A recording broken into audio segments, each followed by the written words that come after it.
Everyone. तो आज की वीडियो में हम देखेंगे कि पीएफ क्या होता है और वो कौन कौन से केसेस में विड्रॉ कर सकते हैं, उसका प्रोसेस क्या क्या है। तो चलो देखते हैं। सबसे पहले ईपीएफ, जिसे प्रोविडेंट फंड पीएफ भी कहा जाता है। ईपीएफ एक रिटायरमेंट सेविंग स्कीम है जहां एम्प्लॉयर एंड एम्प्लॉय दोनों कंट्रीब्यूट करते हैं सर्टेन परसेंटेज एम्प्लॉय की सैलरी में से प्रोविडेंट फंड अकाउंट में। पीएफ का फंड जब हम विड्रॉ करते हैं तब वह टैक्स फ्री रहता है सर्टन कंडीशंस के साथ। पीएफ विड्रॉल के दो टाइप्स है। फर्स्ट है कंप्लीट विड्रॉल एंड सेकंड है पार्शियल विड्रॉल। तो इसको हम डिटेल में देखेंगे। तो फर्स्ट है कंप्लीट विड्रॉल। तो जनरली रिटायरमेंट के टाइम पे कंप्लीट विड्रॉल करने में आता है। सेकेंडली, अगर कोई एम्प्लॉय अनएम्प्लॉयड हो 1 मंथ से ज़्यादा तो एम्प्लॉय 75% ऑफ बैलेंस पीएफ निकाल सकता है।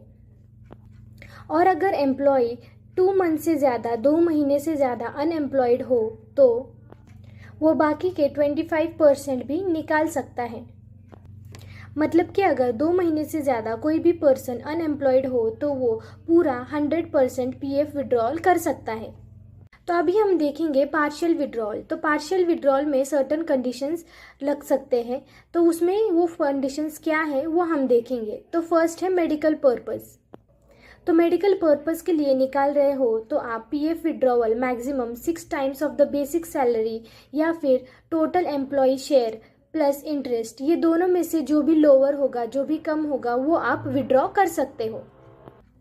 तो नेक्स्ट है मैरिज। तो 50% ऑफ एम्प्लॉय शेयर तक ही निकाल सकते हैं, लेकिन वो भी अगर आप 7 साल से अधिक तक जॉब कर रहे होगे तो ही आप वो पीएफ विड्रॉ कर सकते हैं। फिर नेक्स्ट है एजुकेशन। तो इसमें भी मैरिज जैसा ही सेम केस है। आप 50% तक ही निकाल सकते हो और आपके जॉब को 7 साल कंप्लीट होने चाहिए। मेडिकल पर्पस, एजुकेशन, मैरिज, ये केसेस के बाद नेक्स्ट केस है purchase of land, house and construction of house. तो उसमें 5 ईयर से ज़्यादा सर्विस होनी ज़रूरी है। अगर आप लैंड परचेज करते हो तो 24 टाइम्स ऑफ बेसिक सैलरी, मतलब बेसिक सैलरी का 24 गुना एंड डीए क्लेम कर पाएंगे, उतना आप पीएफ विड्रॉ कर सकते हैं। कंस्ट्रक्शन ऑफ हाउस हो तो आप 36 टाइम्स ऑफ बेसिक सैलरी, मतलब बेसिक सैलरी का 36 गुना प्लस डीए आप उतना क्लेम कर पाएंगे। तो नेक्स्ट है home loan repayment. Home loan repayment case के लिए अगर पीएफ विड्रॉ करते हैं तो मैक्सिमम एम्प्लॉयर एंड एम्प्लॉय के शेयर का 90% निकाल पाएंगे और उनका 10 साल से अधिक सर्विस होना ज़रूरी है।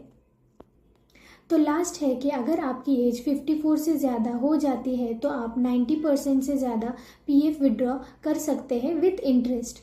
तो ये 5-6 केसेस हमने देखे हैं। अगर आप पार्शियल विड्रॉ करते हैं तो ये कंडीशंस फुलफिल होनी ज़रूरी है।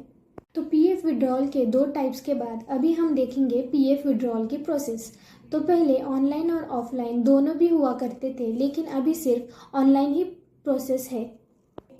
तो ऑनलाइन प्रोसेस के लिए क्या क्या चीज़ें ज़रूरी है वो अभी हम देखेंगे। तो फर्स्ट है यूएएन नंबर, वो एक्टिव होना चाहिए। यूएएन लिंक्ड होना चाहिए पैन कार्ड, आधार कार्ड या मोबाइल नंबर से।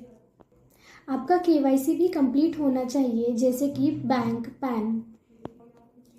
तो लास्ट हम देखेंगे कि पीएफ विड्रॉ करने के बाद टैक्स कब लगेगा।